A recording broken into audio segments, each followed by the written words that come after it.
pot să spun, pacienții s-au convins. Acolo unde a existat o suspiciune a unei anumite afecțiuni și am trimis pacientul la specialistul respectiv, afecțiunea, diagnosticul respectiv s-a confirmat. Rezultatele sunt pe măsura așteptărilor dumneavoastră, dar diagnosticarea în sine este dureroasă? În ce constă această procedură?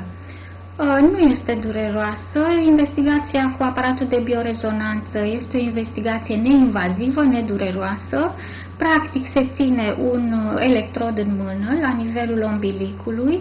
El scanează câmpul energetic, își ia informații de acolo, timp de 56 de secunde și ulterior dezbatem cu pacientul, stau și explic fiecare parametru în parte, pentru că sunt foarte multe informații pe care ni le oferă. Sunt peste 30 de analize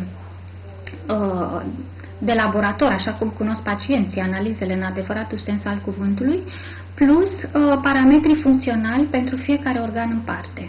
Deci, practic, investigația în sine durează mai puțin de un minut. Dar interpretarea durează circa o oră, uneori poate și mai mult de o oră. Care sunt acești parametri? Ce valori ne dă aparatul? Ce organe investigează? Aparatul investigează aproape toate organele de la nivelul corpului, începând cu creierul, inima, tot tubul digestiv, aparatul renal, glandele endocrine, partea ginecologică la femei,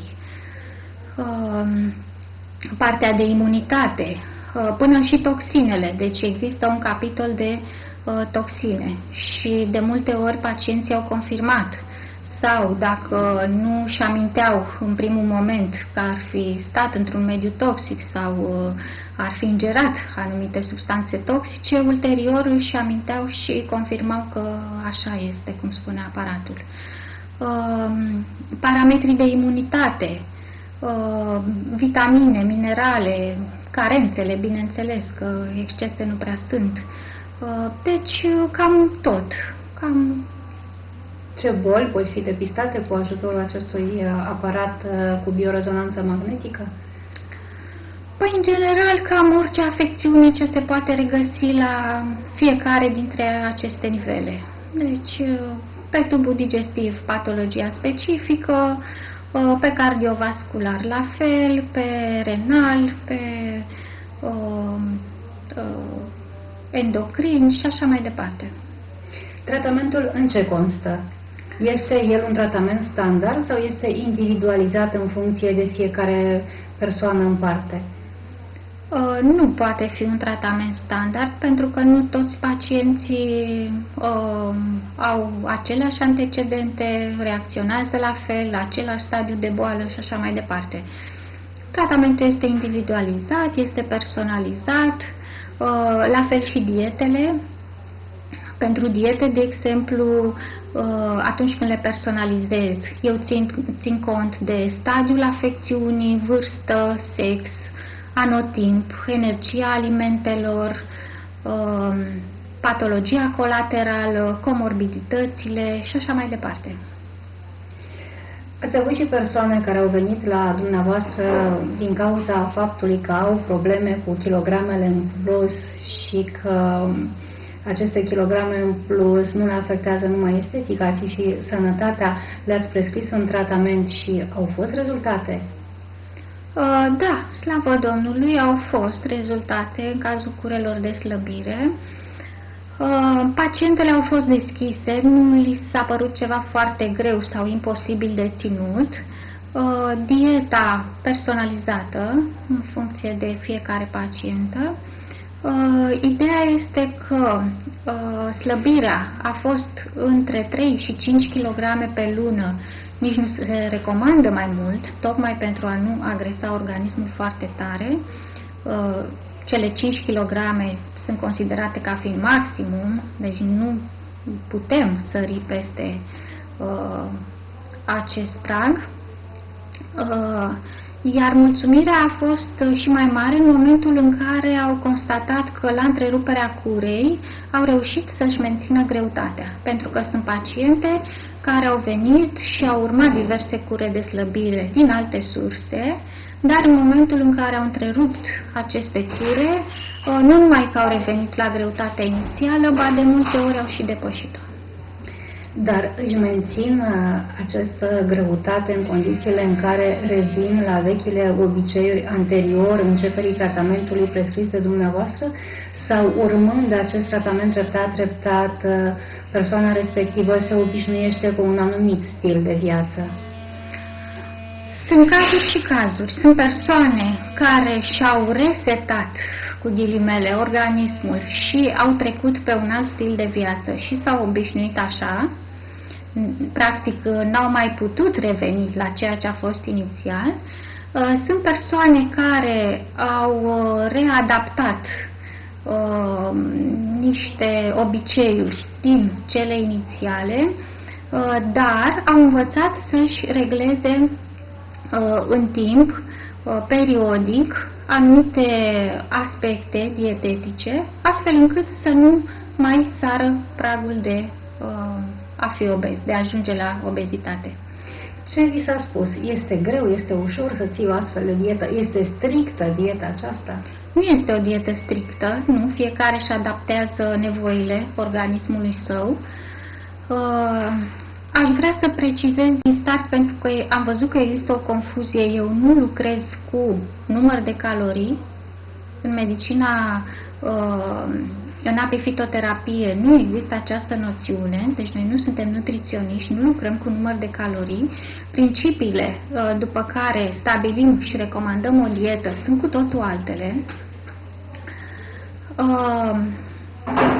Care sunt aceste principii?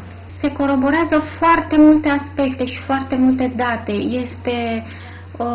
Nu vreau să mă plâng, că nu e felul meu să mă plâng sau să mă laud, dar este destul de dificil să personalizezi o dietă în funcție de toți acești parametri. Grupă sanguină, stadiu bolii, vârstă, sex, bioritm, profesie,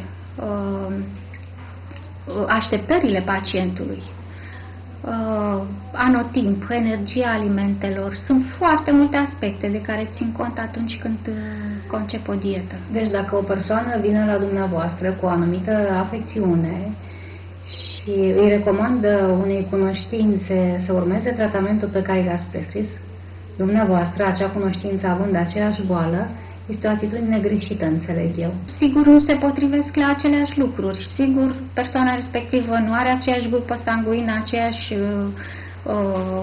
aceleași obiceiuri, intoleranțe, alergii, deci și de astea țin cont foarte mult, pentru că din ce în ce mai multe persoane vin cu polialergii, imunitatea este foarte scăzută și apar aceste polialergii. Da, este greșit. Nu trebuie să împrumutăm de la unul la altul, pentru că sigur nu se potrivește undeva. Sunt remedii naturiste și în cazul alergiilor, pentru că, într-adevăr, foarte multe persoane dezvoltă alergii primăvara, toamna, chiar și iarna. Pot să-și rezolve parțial sau chiar total aceste probleme de sănătate apelând la apifitoterapie. Sigur, pacienții în primul rând trebuie sensibilizați și aduși în starea în care să conștientizeze ceea ce li se întâmplă, pentru că mulți practic nici nu știu de unde li se trage acest lucru. E mult de discutat aici. Spun atât cât pot în cadrul unei consultații. Sunt reacții și reacții, sunt pacienți care înțeleg, sunt pacienți care conștientizează, sunt pacienți care au mai citit și în alte părți sau au mai fost la alte cabinete similare de apifitoterapie prin alte localități și suprapun informațiile și sunt bucuroși că ceea ce li s-a spus acolo le spun și eu și li se întăresc anumite convingeri, ceea ce este foarte important. Pentru că altfel rezonează pacientul când își suprapune informațiile din mai multe surse și capătă încredere și își dă seama că medicina se îndreaptă către o altă direcție. Automedicația, în cazul medicamentelor care se găsesc în farmacie, este contraindicată, dar în cazul ceaiurilor, al medicamentelor pe bază de plante, această automedicație este sau nu este nocivă și dacă este, în ce măsură?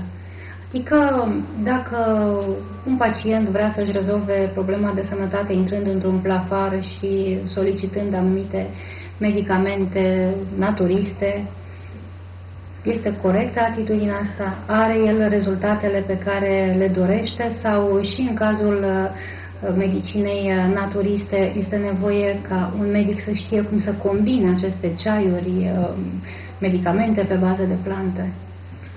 Sigur, combinația unor astfel de remedii chiar este o artă, nu este la îndemâna oricui. Asta în primul rând. Și în al doilea rând, mai există un aspect despre care nu se vorbește și este păcat, cel al efectelor adverse și al contraindicațiilor, care există și pentru plante și care, din păcate, nu sunt specificate pe prospecte. Și atunci pacienții trăiesc cu impresia că nu le pot afecta sănătatea în sens negativ, nu le pot face niciun rău, iau fără discernământ, iau doze care de multe ori depășesc dozele recomandate sau iau o perioadă mai lungă de timp decât ar fi normal și am avut pacienți care mi-au venit cu tot felul de efecte secundare sau cu tratamente luate din proprie inițiativă în cazul unor boli în care acele remedii ar fi fost contraindicate. Cât durează un tratament holistic în medie sau câte luni trebuie să urmeze? Aici putem discuta în funcție de afecțiune. Pentru afecțiune acută, tratamentul durează în jur de 2-3 săptămâni. Pentru afecțiune cronică se întinde pe parcursul mai multor luni, bineînțeles cu pauzele respective, cu alternarea remediilor, pentru că pot apare inducțiile patogenezice, așa numitele, deci echivalentul efectelor secundare din medicina alopată.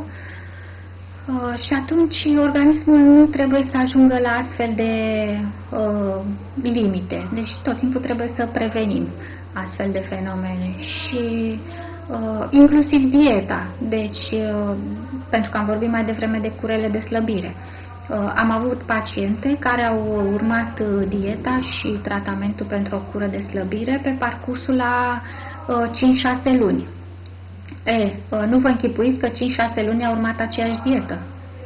Deci dieta se adaptează, vorbeam de anotimp, de exemplu, în funcție de anotimp. În momentul în care s-a schimbat anotimpul, eu am schimbat și dieta.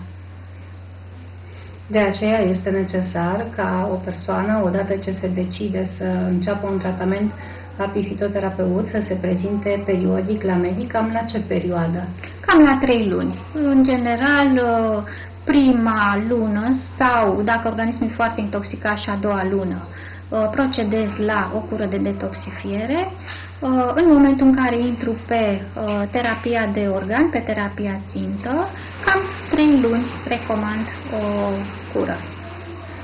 Și în ce constă această cură? La modul general vorbim. În general, abordarea holistică pentru pacienții deschiși și pentru modelarea aspectului psihic începe cu depistarea cauzelor, așa cum spuneam și mai devreme, cu găsirea unei posibile cauze dincolo de ceea ce se știe din medicina alopată și apoi cu echilibrarea psihică și energetică. Și există pacienți care vin la astfel de ședințe cu efectele respective. După aceasta procedez la o recomandare, la o rețetă clasică de produse apifitoterapeutice și anume pot fi recomandate produse ale stupului, polen, miere, propolis și așa mai departe în funcție de afecțiune.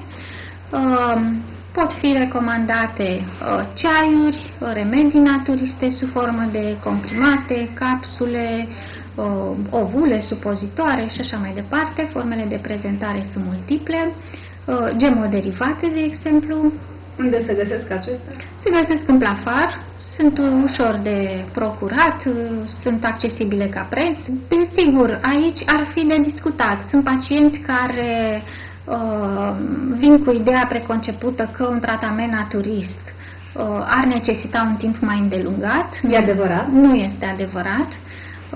Aici depinde foarte mult de combinația respectivă, bineînțeles și de organismul care trebuie să răspundă, pentru că pe un organism intoxicat nu vom obține aceleași efecte ca pe unul care a urmat o cură de detoxifiere serioasă. Și acum suntem în post și fac apel și pe această cale. Pentru cei care pot ține postul, nu au contraindicații medicale, să-l țină, că este o binecuvântare. Bineînțeles, mai pot recomanda ședințe de reflexoterapie, acolo unde este cazul, tot în scop de detoxifiere, de relaxare, de a tonifia sistemul nervos și așa mai departe. Aceste ședințe se fac în cadrul cabinetului? În cadrul cabinetului, da, se pot face ședințe de reflexoterapie. Ca și alternativă a ionogramei din sânge, poate fi recomandată mineralograma din firul de păr și aș vrea să detaliez puțin pentru că s-a înțeles destul de greșit scopul pentru care se face această mineralogramă. Mineralograma din firul de păr nu se face persoanelor cărora le cade părul, care au carențe minerale și vitaminice. Acesta este un aspect cunoscut, studiat de către medicina clasică. Nu este nevoie de mineralogramă. Scopul mineralogramei este cu totul altul. Ea este recomandată în boli grave sau de cele mai multe ori în afecțiuni unde diagnosticul este incert sau practic nu se poate stabili un diagnostic. Cunosc astfel de cazuri și atunci s-a făcut o astfel de mineralogramă și s-au descoperit intoxicații cu metale grele, de exemplu, care practic altfel nu prea ar putea fi puse în evidență. În ce constă această analiză? Cum se efectuează? Se recoltează un eșantion de păr, se completează un formular cu specificațiile respective ale pacientului, vârstă, sex, dacă părul este vopsit sau nu, zona din care se recoltează și așa mai departe. Se trimite în Italia, pentru că în Italia se lucrează și în decurs de 10-14 zile sosește rezultatul tradus în limba română pe mail-ul pacientului. Iar pacientul vine cu rezultatul la dumneavoastră și se poate interpreta și în funcție de rezultat stabilim o conduită terapeutică. Este o analiză mai costisitoare? Da, nu este accesibilă ca și preț, este mai costisitoare, dar ținând cont de beneficiile și de informațiile deosebite pe care le oferă, eu zic că merită. În țară există un astfel de aparat care să lucreze o astfel de analiză? Nu, la noi în țară nu există un astfel de aparat. Aparatul există în Italia.